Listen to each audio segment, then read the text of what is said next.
Hi and welcome to this on Maths prediction for the Edexcel Paper 2 Foundation Maths GCSE. Enjoy!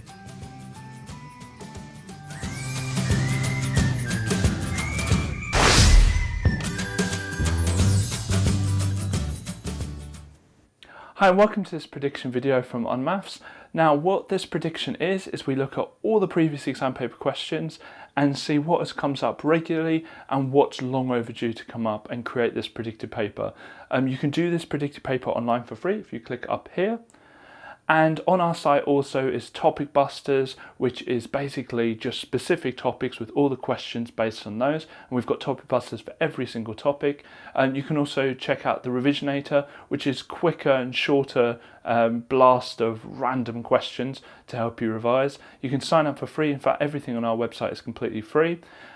Please make sure that you use this as part of your normal revision. Don't just fully rely on this paper because it is a prediction. You need to just use this as a revision tool amongst all your other revision stuff. Don't forget also that when you do this online, the numbers will be different. The methods and questions will be the same, but the numbers will be different. So you can do it multiple times to see if you improve. I hope you enjoy this video, and if you do, please click like. And if you want to see more from us, please click subscribe. Thank you very much. You will need to be familiar with the names of three-dimensional shapes. So the one we have here is a triangular based prism. So a prism is a shape that you can cut anywhere along one of the axes, so anywhere along here, and it would look exactly the same. It would look like a triangle. The first bit of this, triangular based, is just the name of the shape at the end, the name of the shape at the end of the prism. So you can have a hexagonal based prism or anything like that. It says write down the number of faces. So the faces we can see, well, the face we can see here is a triangle, so that's one. Then we've got one along here, which is a rectangle. So we've got two that we can see, but there is also going to be a third one round here, which is also going to be a rectangle, a fourth one at the bottom, which is going to be a rectangle, and then a fifth one round the back, which is going to be a triangle, just like number one. So in total there are 5 faces. Try and remember what a face is. A face is something you can lay your hand down flat on. An edge is something that you can run your finger along, so that's an edge there. And vertices, or vertex, is something that if you put your finger on, it would be pointy. So there are going to be 6 vertices. For this question, we need to understand the difference between multiples and factors. Multiples are just a numbers times table. So the multiples of 5 will be 5, 10, 15, 20, etc, etc. Now every number in the 5 times table ends in 0 or 5. So looking at the list of numbers we've got here, there's only one that ends in a 5 or a 0, which is 10. So 10 is a multiple of 5. Now factors go the other way. A factor of a number means that the number, so 24, is in another numbers times table. So 24, and the easiest way to find the factors of 24 is you start off with 1 and 24, because 1 times 24 is 24. Then you go 2 times, 12, 3 times 8, 4 times, and you think how many 4s? 6. 5 times, well that doesn't work. 6 times we've already got. So those 8 numbers are the factors of 24. Then I look at the list, well, already there's a 24 there. Is there any other ones I could have written? I don't see any other ones, so 24 is my answer there. 2 prime numbers. Now prime numbers mean they only have 2 factors, 1 and themselves. Okay, that's a prime number. If there's any more factors, it's not a prime number. So let's go through the list. 10 is in the 5 times table, which we identified in question A, so that's not a prime number. 24, well, we've listed out 6 other factors of 24, so that's not in it. 18 is 3 times 6, so that's not going to be it. 17, I don't think of any times tables that 17 is in, so I'm going to say 17 is a prime number, which it is. And 19, Well, I can't think of any times tables 19 is in, so I think that's a prime number. Let's go through the rest to make sure. So 16 is 2 and 8, so that's not a prime number. And any even number apart from 2 is not going to be a prime number. 2 is the only even prime number. 27 looks like it might be, but actually 3 times 9 is 27, so it's definitely not. And 28 is another even number. So it looks like we found the 2 prime numbers. So to find a coordinate, it's really simple. There's only one mistake really that people make. The first thing to do is find out what the x coordinate is. So the x coordinate is 2. And so the first coordinate is 2. Then find out what the y coordinate is. So the y coordinate is -3. Now some people think of this as starting in the middle and going along the corridor to the 2 and then down the stairs, or up the stairs. This one it's down the stairs to -3. Now it's really common for students to get these muddled up, so just remember we always do the x, so the horizontal, we go across first and then the y, which means we go up or down. When you're rounding numbers to significant figures, first of all write out the number. And with significant figures you want to draw a line after the second number. So the 6 is the first number, the 3 is the second number. Now unlike decimal places, you're not looking at counting from the decimal point, you're counting from the start of the number, and we'll have a look at an exception to that on question B. Then we look at this number. Now this number and the 2 are doomed. They're gone. But they're not quite done yet. That blue one has to make a decision. If that number is a 5 or more, that 3 will go up by 1. If it's less than 5, that 3 will stay the same. Now because it's less than 5, that 3 will stay the same. But have a think about it. If 6,312 people visited or were at a football match and someone said, oh, can you tell me roughly how many that was? If you said 63, that doesn't make any kind of sense. So the mistake that I've made, and this mistake most people make with this question, is they forget that the 1 and the 2 don't disappear. They turn to 0.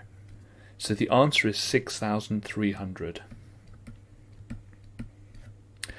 Now on question B, this is an exception that we've got to remember with significant figures.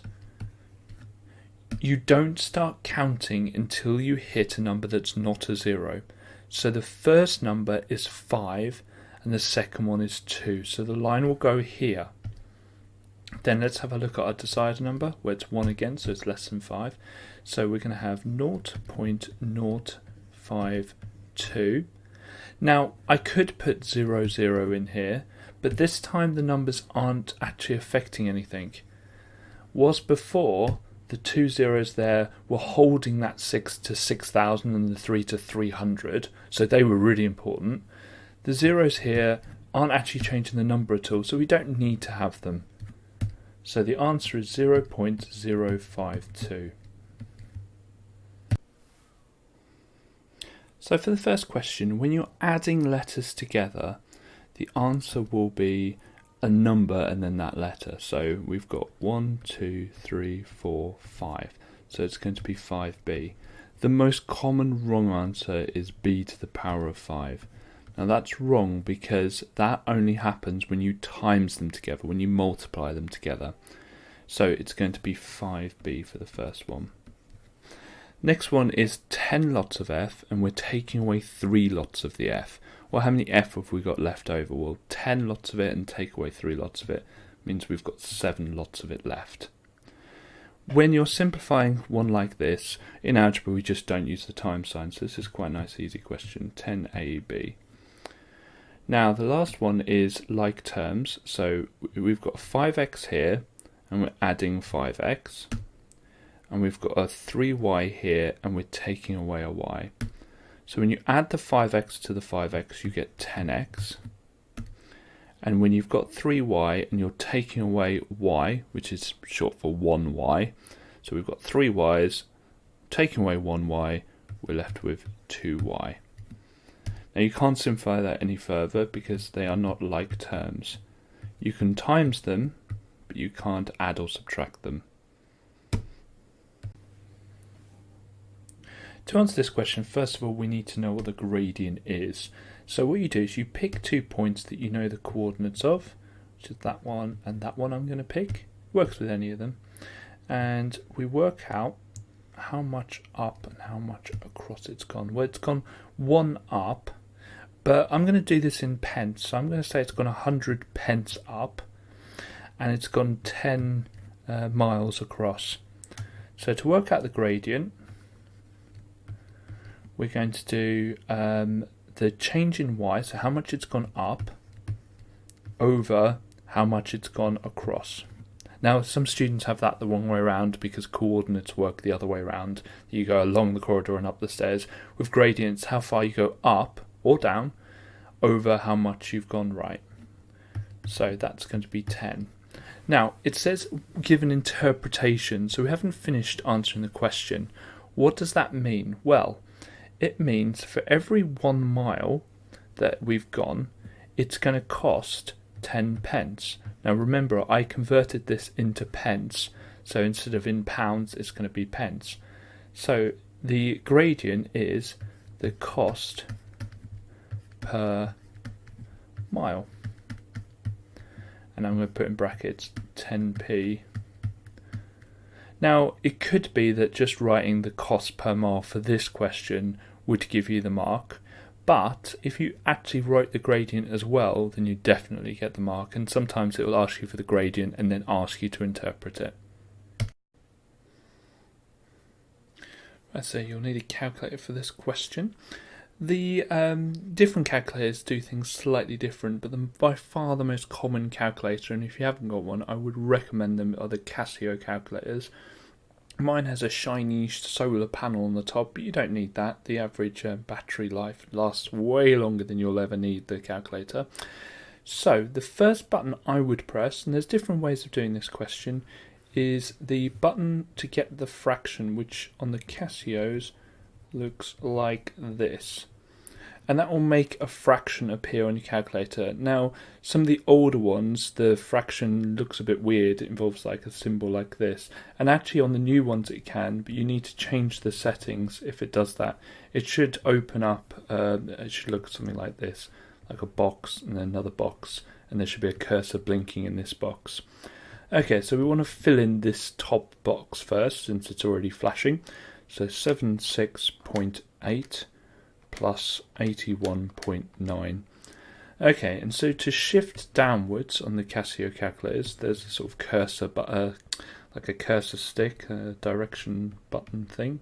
It's the big blue button beneath the screen on most of the calculators, and you just push the down to go to the denominator of the fraction.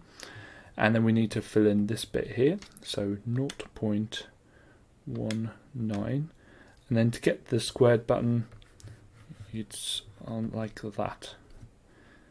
So you just press that, and it looks exactly as it does in the question on the screen, so you know you've got it right.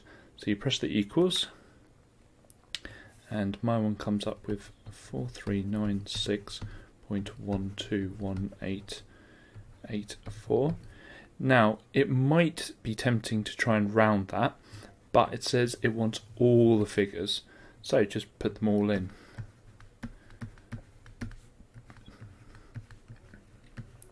Now, if your calculator is set to a mode which it's going to show even more numbers, then normally six digits after the decimal point is more than enough. They won't require you to go to 100 or 200 decimal places.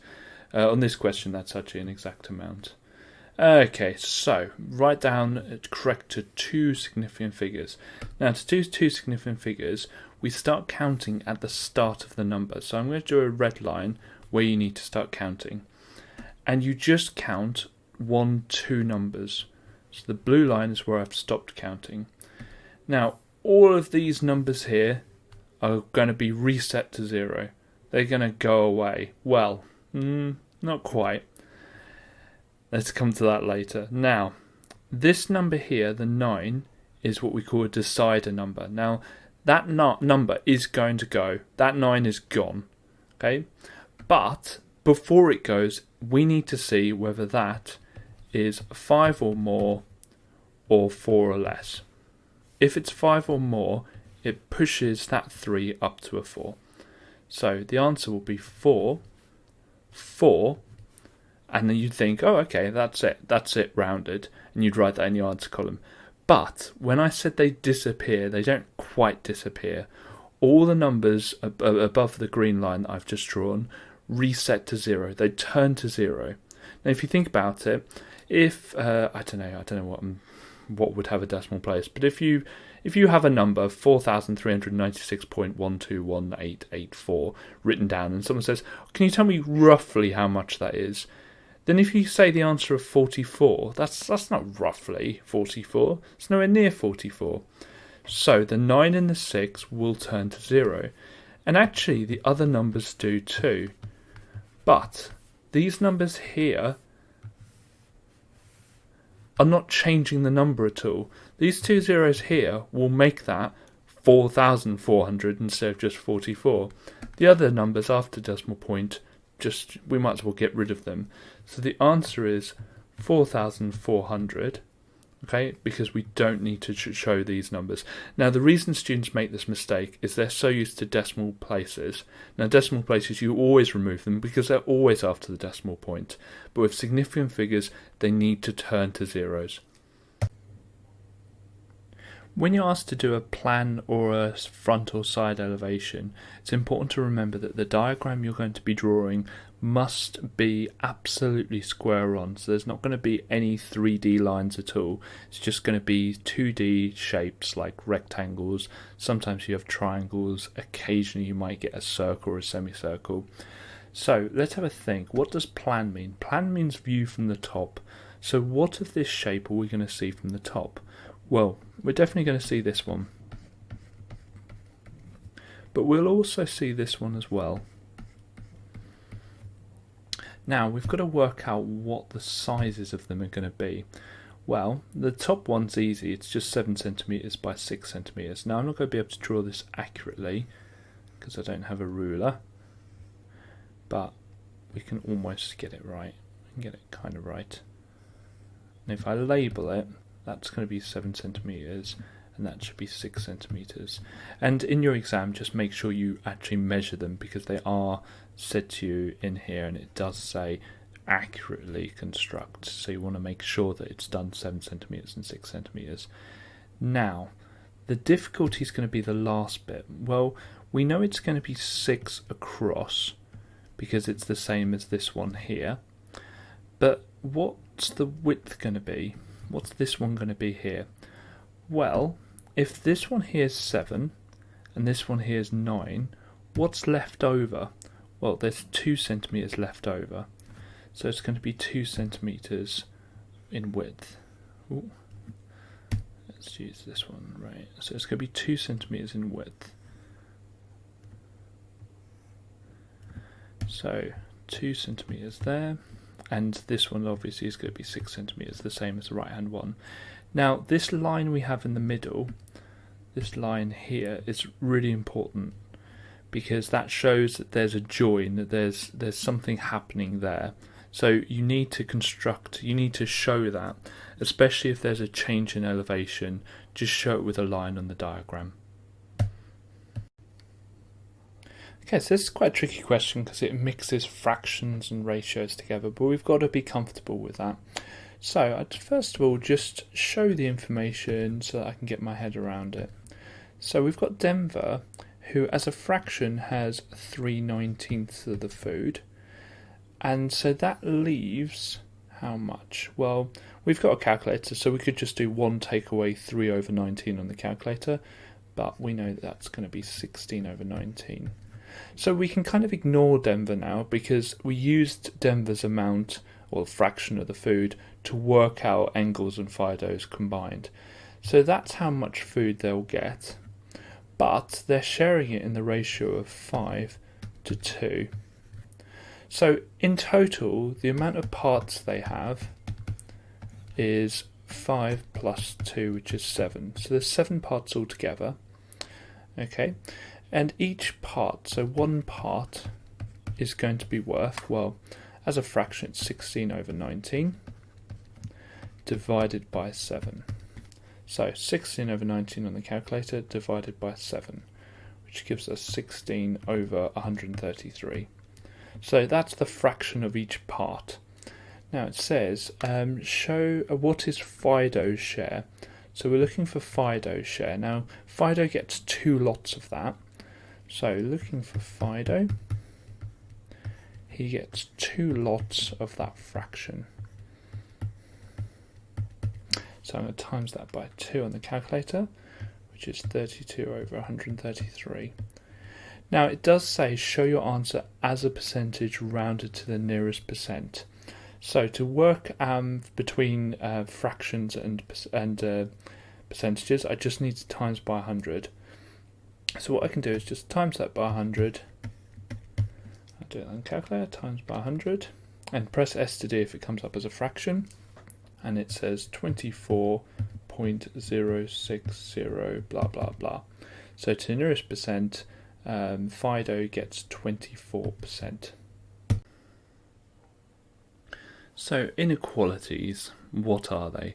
They just mean instead of x equaling something, x is greater than or smaller than something. So x can normally have lots of different values. Now, this statement here is really important. Integer just means a whole number. So we know that x can't be a half, because that's not a whole number. Now, x says here x is greater than minus 7 and is less than or equal to 3. So when it asks you to write down all the numbers that that's true for, well, let's have a think. Well, if it's if it's greater than minus 7, then it can't be minus 7. It can't be equal to it. So it's going to be minus 6, minus 5, minus 4, minus 3, minus 2, minus 1, 0, 1, and 2. Now let's have a look at the other one. It says x can be less than or equal to 3. So that line there, if you look at it, that little line there, so if I do it a little bit bigger, the line that I've just drawn there says it can be 3. So we must include 3 in our answer. And that's how you get full marks. Now you probably will get 1 mark if you forget to put the 3 down or you put the minus 7 accidentally. Right, the next one I'm just going to write out a little bit bigger. Now the way we do this question is the same way as solving just a normal equation with an equals, but don't ever put an equals. There was an exam a few years ago that if you wrote an equals in it, they would give you 0 marks. So the first step is to expand the brackets. So I do smiles and rainbows, but if you've got another method, that's fine. I'll put a little line there to remind me to times it. So 5 times 3x is 15x. And 5 times minus 5 is minus 25. Now you could have divided both sides by 5 and that would have been fine. Next step is to get rid of this minus 25. And you must start with that. You can't get rid of the 15 first. So we're going to add 25 to both sides to get rid of that minus 25. So we're left with 15x on this side. And 35 plus 25 will be, well, 5 plus 35 is 40. 40 plus 20 is 60. Now to get rid of this times 15, we need to divide both sides by 15. So that will get rid of the 15 there. And how many 15s in 60? Well, 2 times 15 is 30, so it would be 4. Now be really careful not to accidentally put any equal signs in your answer, and especially this bit here. So it's x is greater than 4. Okay, so this question's about an adult and 2 children. So we've got David Smith and 2 children. So there's 1 adult and 2 children. But the prices shown are not quite right because there's a discount. There's a 5th off adult price and 30% off the child price. So let's work out the adult price first. So a fifth of, well, first of all, let's work out a fifth of £70. So to work out a fifth, you can just divide 70 by 5. Now I know that 10 fives are 50 and 4 fives are 20, so that's going to be 14. So that's going to be £14 he gets off. So therefore the price will be the £70 take away the £14. So 70 take away 10 is 60, take away 4 is 56. So he's going to pay £56 himself. Let's do the child price. Okay, so it's 30% off the child price. So we want to do 30% of £37. Okay, let's do the equals down here to give us some room. Well, I know that 10% is going to be £3.70, and then I need to times that by 3. Okay, so I could just times it by 3. Let's have a think. I could do 370. I could do it in pence, and then just times that by 3. So 370, and then I can just do times 3. So I can do a little grid. And if this is on the calculator, then obviously you just type it into the calculator. And obviously that's going to be 0, so we don't need that one. So that's 900. That's 21 with a 0. So 900 plus 21, 210 even. 0, 1, and then 11. So that's going to be £11.10. And so we want to work out the price. So it's going to be £37, take away £11.10. So if you take away 10 it's 27, take away 1 is 26, take away 10 is £25.90. Now that's for one child, so that's one child. So if I want 2 children, I want to do £25.90 times 2. Now I know 25 times 2 is 50, 90 times 2 is £1.80, so that's going to be £51.80. Okay, I'll move down a bit, and let's do the total. So the total is going to be the adult price, which is this one here, plus the 2 children price, which is that one there. So I want to do 56 plus £51.80. And again, if you've got a calculator, you can just type it in, but let's do the column method. £1.80, and then people like putting the zeros in. So that's going to be 0, 8, 7, 10. So that's going to be £107.80. So it's £107.80. Finished. Okay, so this question is about Venn diagrams, and it says there's 37 students in total, and it says 10 only like the red car, so 10 only like the red car, 9 only like the blue car, and 8 said they liked the red car and the blue car, so 8 in the middle there, and those are the values for A, B and C. Now it says how many students did not like the red or the blue car. So if we add all those together, we get 27, but there's 37 students in total. So if we take them away, we get the answer of 10. So, and we can actually show that on a Venn diagram on the outside, like that. So let's fill in my answers, 10, 8 and 9. Okay, it says, a student's chosen at random to discuss their views. What's the probability the student liked the red car?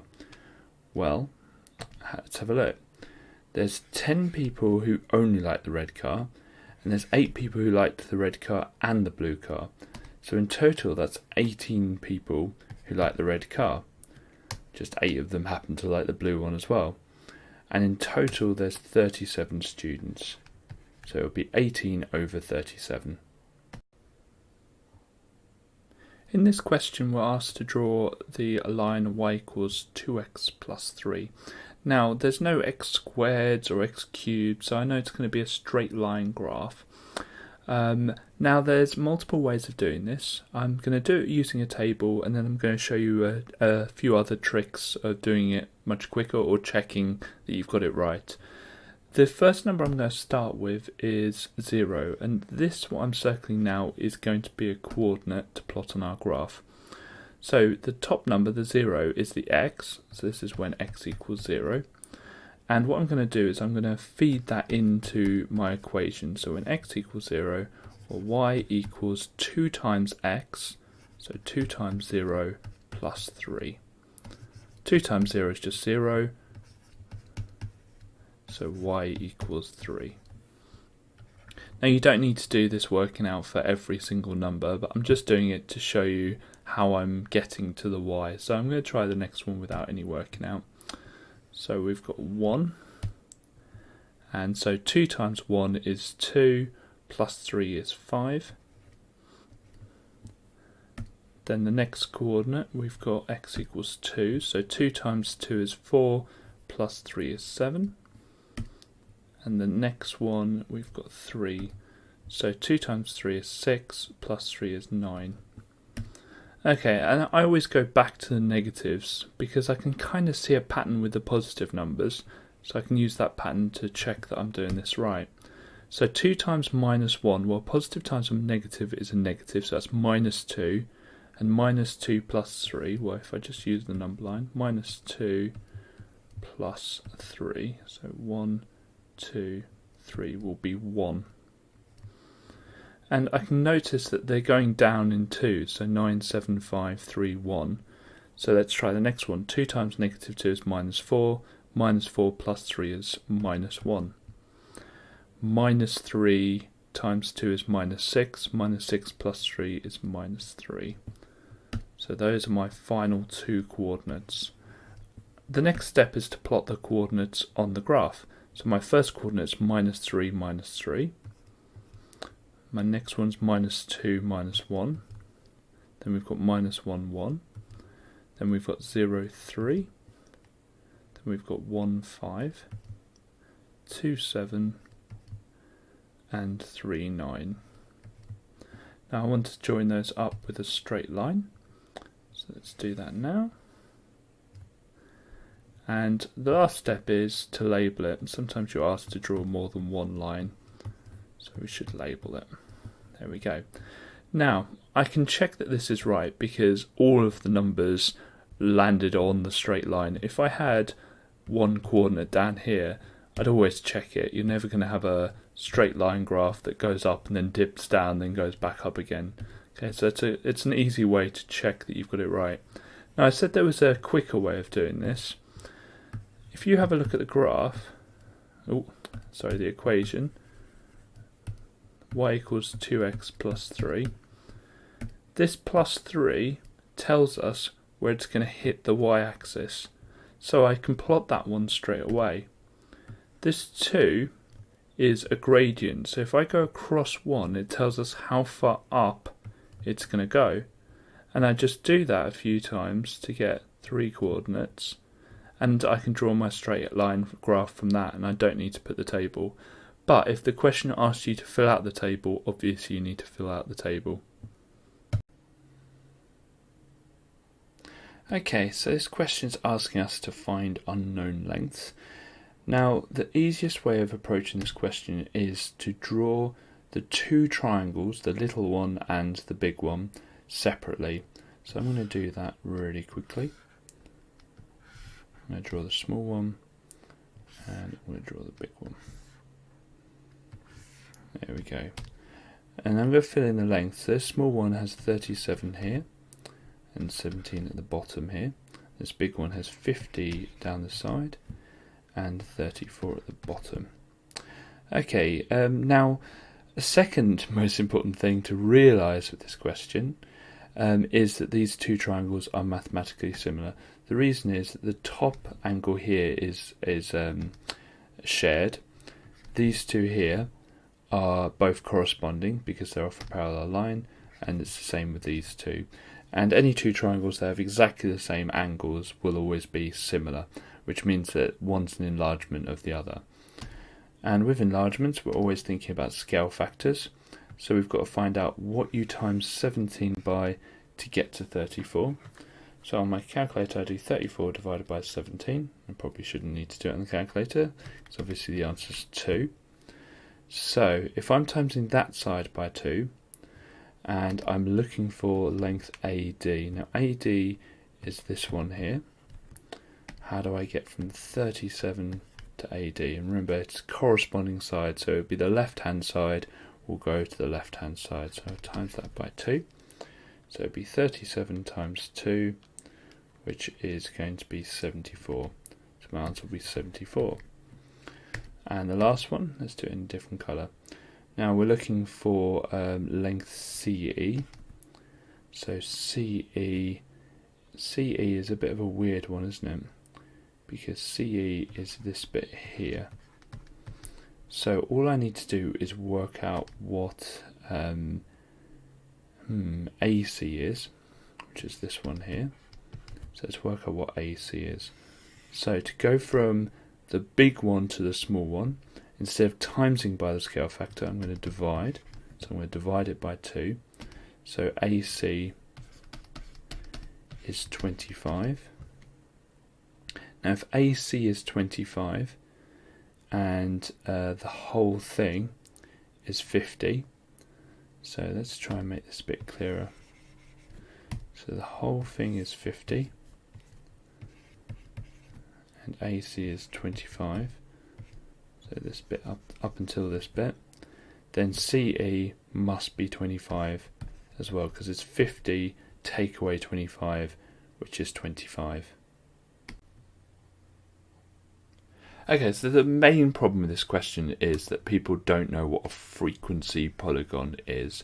If you know what a frequency polygon is, I think most people will get this right. Frequency polygon is basically a line graph, but you plot these at the midpoints. So the first one's going to be plotted at 40. The next one, so if you don't know how to find a midpoint, you just find the halfway value between 0 and 80, which is 40. To do it a different way, you could add the two values together and halve it, and that works just as well. So 80 plus 160 is 240, and then halve it would be 120. 160 plus 240 is going to be 400, halve it is 200. Okay, so we're going to plot these at 40, 120 and 200. Now a different way of doing it is just plotting them halfway between the two lines. So we've got a line here and a line here, so we're just plotting them halfway. So it says frequency is 11, so looking at the scale it looks like it's going up in 2s, so that would be 12, 14, 16, 18 and 20, so that works. So we're going to plot it halfway between the two red lines that I've just shown, and it's going to be halfway between 10 and 12, so it's going to be about here. And they're quite forgiving as long as they understand the point you're trying to do. If you're slightly off it, they are quite forgiving with that. Okay, so 120 is halfway between 80 and 160, and it's going to be 18 tall, which will be here. And 200 is going to be up to 6. So let's plot these 8, 6, 4, 2, and so 6 is going to be here. Now we haven't finished yet, we do need to join them up with straight lines. So let's just do that to finish off the question. And there we go, that is a frequency polygon. Whenever we see a 3D shape in a question, you've got to ask yourself, is the question asking for a volume or a surface area? And that should be the first question that goes into your mind. Yes, it might be asking for something else, but those are the main two. We're looking at this, we're filling the swimming pool with water, so it's going to be a volume question. Now, way of approaching this is figure out what the shape is. Well, the shape is a trapezium-based prism.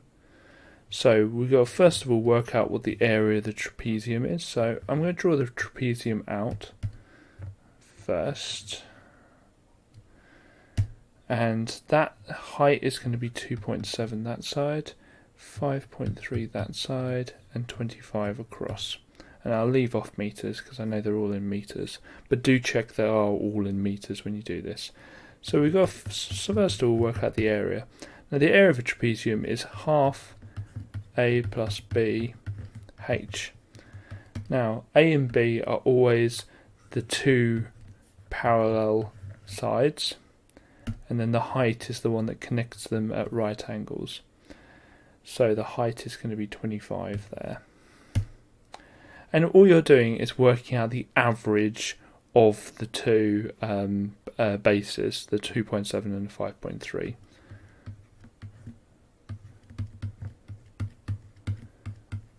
We're going to times that by 25. Okay, so we'll crack our calculator out. 2.7. Some of you will probably see this straight away. So the first bit comes out as 4, because halfway between 2.7 and 5.3 is 4, and then times 25 is going to be 100. So the area is 100 meters squared. Now, for a prism, so volume, all you need to do is work out the area of the cross section, which is this bit here, the bit we just worked out, and then times it by how 3D it is. I think they call that the length officially, 15 meters. So the volume is going to be 100 meters squared times 15, which is going to be 1,500 meters cubed. So that's what the volume is, and it says the machine transports the water at a rate of 20 meters cubed per minute. So in 1 minute it's going to be 20, in 2 minutes 40. The other way of working this out, or the other way of thinking about this, is how many 20s are there in 1,500? So we can say time equals. So this is how much it's got to fill, and this is how much it does per minute. So on the calculator, 1,500 divided by 20, which equals 75 minutes. So it's going to take 75 minutes to fill the pool.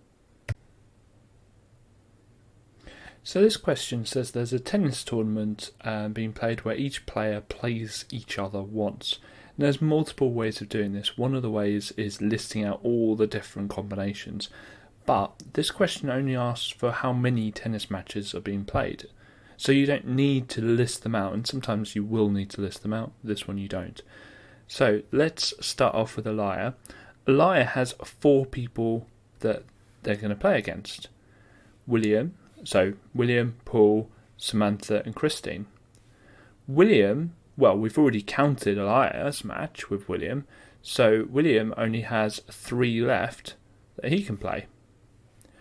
Then Paul we've already counted his match with the other 2, so he's only going to play Samantha and Christine, other than his matches we've already counted. Samantha's only got Christine left to play after we counted all the other matches. And Christine's matches have already been counted so far. So we've got the 4 matches a lyre's going to play, 3 matches that William's going to play, not counting the one we've already counted from a lyre, plus the 2 Paul's going to play, plus the other one that Samantha's going to play. So 4 plus 3 is 7, plus 2 is 9, plus 1 is 10. So in total there are 10 different matches going to be played. Okay, to start off, when you're working out the nth term, you've got to work out what the sequence is going up in. Now this is a bit weird, this one, because it's going down, but we've still got to work out what it's going up in, so it goes up by -3 each time, and you always check that it continues, which it does. This number then goes before the letter n, so it's -3n. The next step is you go backwards 1 and find out what the 0th term is. So the 0th term here is going to be 20, because 20 take away 3 is 17. And this we add on to the end here. So it's minus 3n plus 20. And always check it. So for the first one, n is 1. So minus 3 times 1 is minus 3. Plus 20 is 17. For the fifth term, minus 3 times 5 is minus 15. Minus 15 plus 20 is 5, which is our fifth term. Okay, so this question, it looks like a standard bearings question, but something you might notice is there's no angles in it. So if there's no angles in it, we need something else, and that something else is going to involve the right angled triangle here. So we can see there's a right angled triangle here, and we know that when we've got right angled triangle, we've got two sides, we can find an angle with trigonometry. I'm going to call this angle x. Now to find x, we need trigonometry, and to do trigonometry, we need to label the sides.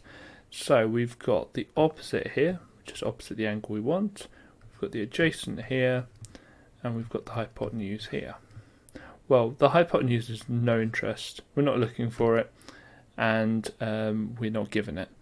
So it's O and A. So writing SOHCAHTOA, SOHCAHTOA.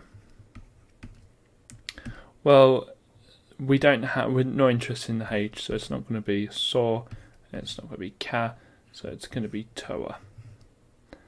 So TOA stands for tan x equals opposite over adjacent, and the opposite is 47, and the adjacent is 72. Now we want to work out what x is, so to do that we want to inverse tan both sides.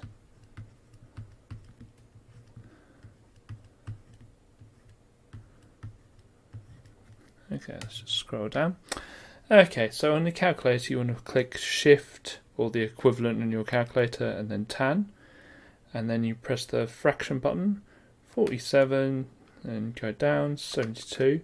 Just don't forget to close the brackets. Every time you click tan or inverse tan, it opens a set of brackets. Just make sure you shut them. Let's press equals, and that equals 33.1356, blah blah blah. Okay, let's have a look. So x is 33, but we still haven't got a bearing.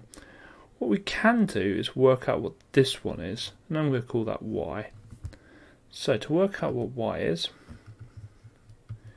it's going to be 33.1. Well, we're looking for nearest whole number, so let's call that 33. And then we're going to add the right angle here. Now, the reason I know this is a right angle here is because it says that he heads west and then south. So I know that both the angle here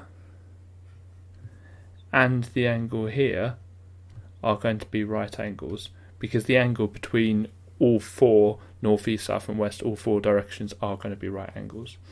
So I'm going to add 90. And you can do this in the calculator, or you can do it in your head. I'm going to do it on the calculator. 123. Okay, now bearings, something that we've got to remember, are always from north going clockwise. So it's always going to be like that. It's going to be that angle there. So to do that, we're going to do 360. We're going to take away the 123 because that's what we don't want. So on the calculator, 360, take away 123, and that's 237. So the answer is 237 degrees. Okay, so this question is a little bit more complicated than it first seems. So we've got Adrian, Ben and Charlie, and they share some sweets in the ratio of 6 to 3 to 8. And it says that Charlie got 12 more sweets than Adrian. Well, first of all, let's have a look and see how many more parts that Charlie...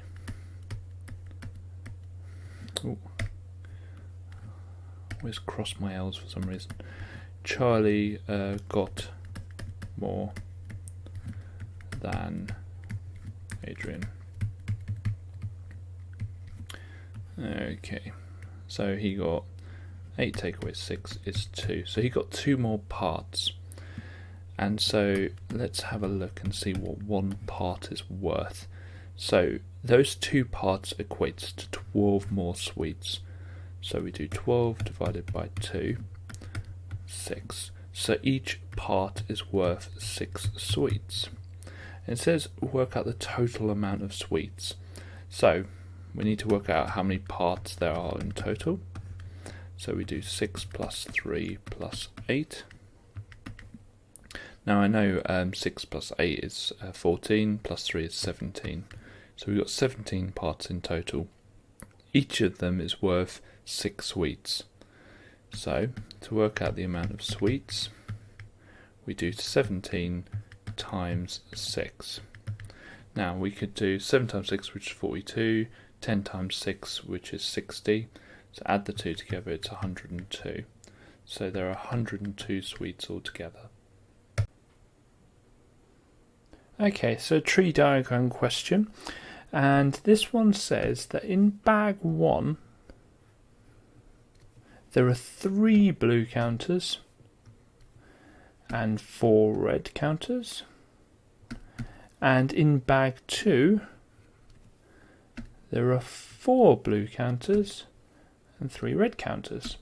So with tree diagrams, we always start here. And we ask ourselves, well, in bag 1, we can either pick a blue or a red. Well, let's start with blue. What's the probability I pick a blue? Well, there's 3 blues, and there are 3 blues and 4 reds, so 7 in total.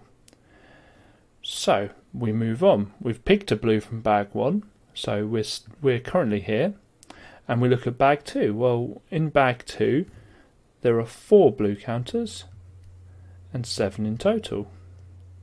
Let's go back a little bit. Let's go back to if we picked a blue in bag 1. Well, we could have picked a red in bag 2. So there are 3 reds and 7 blues. Now let's go all the way back to the start. And let's pretend we picked a red from bag 1. Let's have a think. What's the probability? Well, there's 4 red and 7 in total. And a blue from bag 2. Well, that would stay the same, wouldn't it? Because there's still 4 blues. And there's still 7 altogether. And there's 3 reds and 7 altogether. And that would be enough to get you full marks. Let's move on to the second question. It says work out the probability that 2 counters picked are of different colours. So let's follow the paths down. If I pick this one, so a blue, and then a blue, I've ended up with a blue and a blue. Well, they're not different colours. So let's try another line. So if I pick a blue, and then a red, well, that's a blue and then a red, so we want that one. Let's start going down here. So I pick a red from bag 1 and then a blue from bag 2. Well, that's the one we want. And let's try the last one. So a red from bag 1 and a red from bag 2. Well, they're not different colours, so it's these middle 2 we're interested in. It's that one and that one. Now the way of working out the probability of ending on either of those is just to write down the fractions that you passed to get there. So I passed this one, so 3 over 7, and I passed this one, so another 3 over 7. And then what you do is you times them. Now to times fractions you just times the tops times the bottoms. So 3 times 3 is 9, 7 times 7 is 49. Let's do the same with the red and then blue. So we passed a 4 over 7. And we passed another 4 over 7. And let's times them. So that's going to be 16 over 49. Now, this is the problem, is we end up with 2 fractions. Well, we need one answer. So we need to find some way of combining those together. And in probability, we use the word or. It can either be that one or that one. And any time you use the word or, what you're going to do with the fractions is just add them together.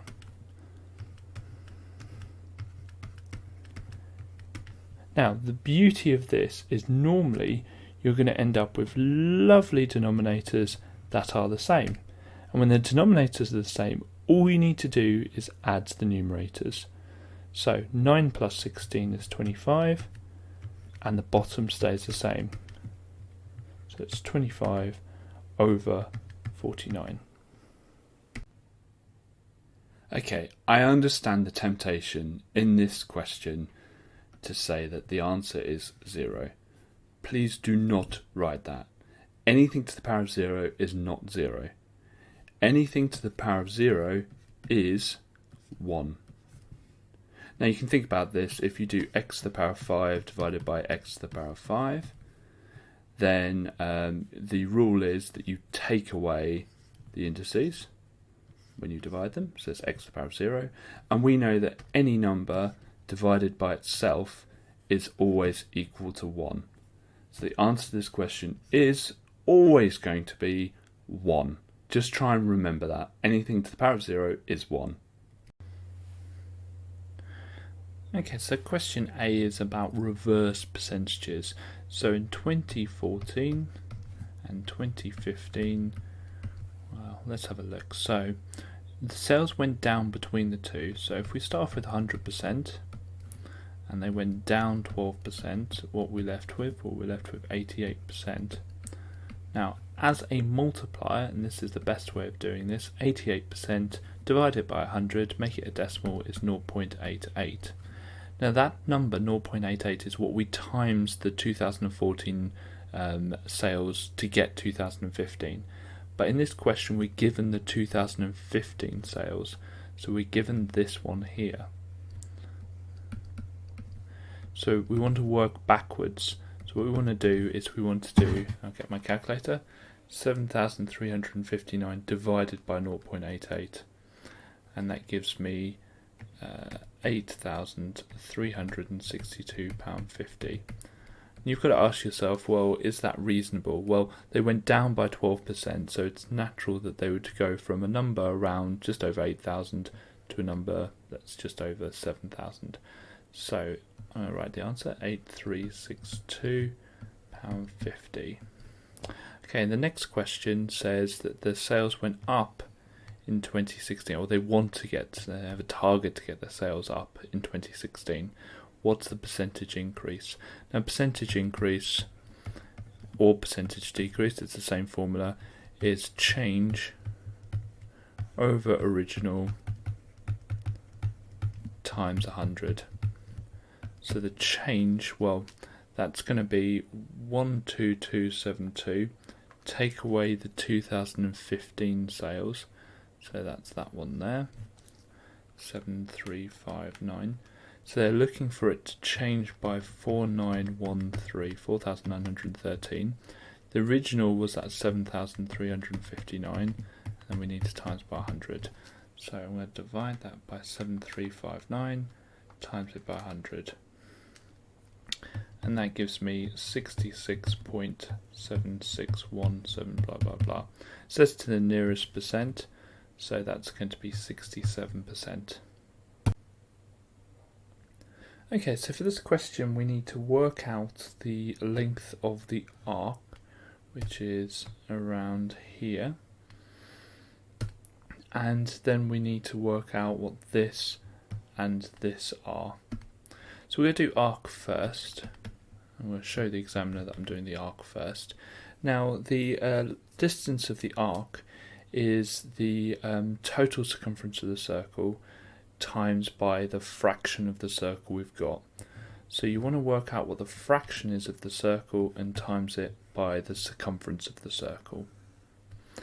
So to work out the fraction of the circle we've got, well, we've got 146 degrees and there are 360 degrees in total in a circle. The formula for the circumference of the total circle is pi d, or 2 pi r. Well, here we've got a radius because it's halfway across the circle. If you imagine the whole circle looks something like that, then the 37 is the radius. So we need to first of all double the radius to get the diameter, and so we're going to do pi times 74, which is twice 37. Okay, so we type that all into our calculator, so I press the fraction button, 146 over 360 times pi times 74. and it gives me in terms of pi. I don't need it in terms of pi, I just need it as a decimal. So 94.2826 blah blah blah. Now that's for the arc length, but we also want to know what this distance here is. Well, we've already got that one. And what this distance here is. Well, they are both radiuses, or radii we call it. So that's also going to be 37 meters.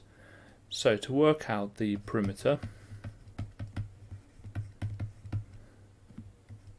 I'm just going to get that 94.2826 blah blah blah, and I'm going to keep it in my calculator, and I'm going to add 37 and add another lot of 37. So add 37, add 37, and that gives me 168.2826 blah blah blah.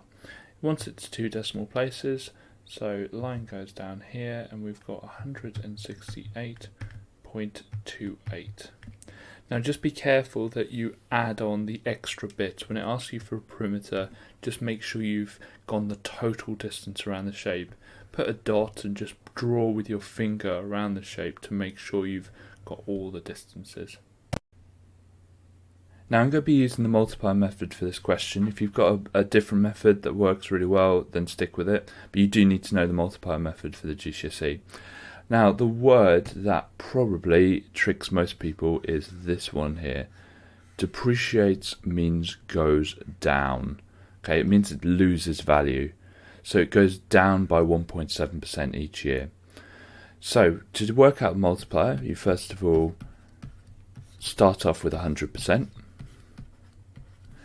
Now this time you take away 1.7%, okay, because it's going down by 1.7%. You can do that on your calculator or in your head. So 100 take away 1.7 is 98.3%. Then you want to work it out as a multiplier. So you're going to do 98.3%. You just divide it by 100. And multiply is a posh way of saying decimal. So 0.983. Now anytime I times something by 0.983, it will decrease it by 1.7%.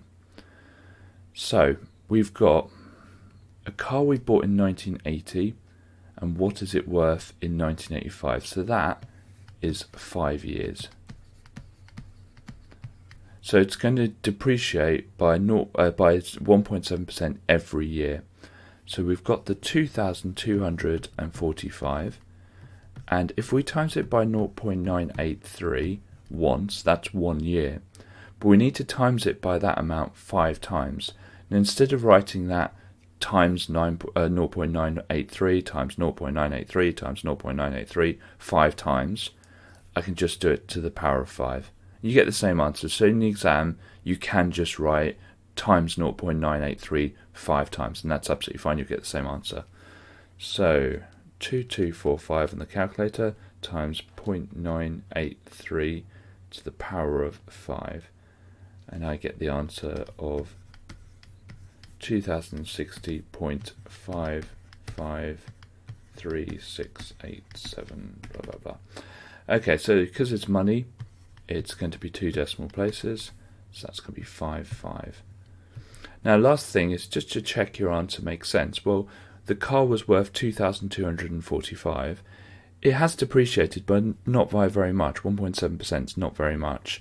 So it's gone down, and it lost about, say, roughly £200. So the answer makes sense. Okay, so to do this question, I'm going to start off with a number line, and I'm going to put the number given to us in the question in the middle, so 89.6. Now it says it's the nearest tenth of a second, so what I want to do on the left hand side is put the next number down. So what could it have rounded to if it was slightly less? Well, the next one down would have been 89.5, and the next one up on the other side would have been 89.7. Now to find the bounds, we just find the halfway points, and this left hand one will be the lower bound, the right hand one will be the upper bound. So that's going to be 89.55 and 89.65. Now it says it wants it as an error interval and use t for the time. So we put t in the middle, then we put the greater than sign on the left hand side, and then just the normal inequality on the right hand side. Now these two signs here will always be the same. Okay, so when you're asked to do an error interval, it's that way around. So we're going to do our 89.55 on the left hand side and 89.65 on the right hand side. Now the reason why the inequality has an equals underneath it on the left hand side is it can be 89.55 and still round to 89.6. The reason it doesn't have one on the right hand side is 89.65 would have rounded to 89.7. So if you just remember, the things in the blue circles are always that way, and the letter it asks you for, just put in the middle. If it doesn't ask you for a letter, you can just pick any letter you want. You can call it X or something. And then the lower bound is on the left hand side and the upper bound is on the right hand side, and the lower bound's always here and the upper bound's always here.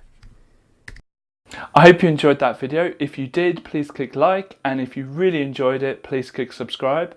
Also, make sure to check out our website. Our website has a lot more on it, and you can just revise anything you want.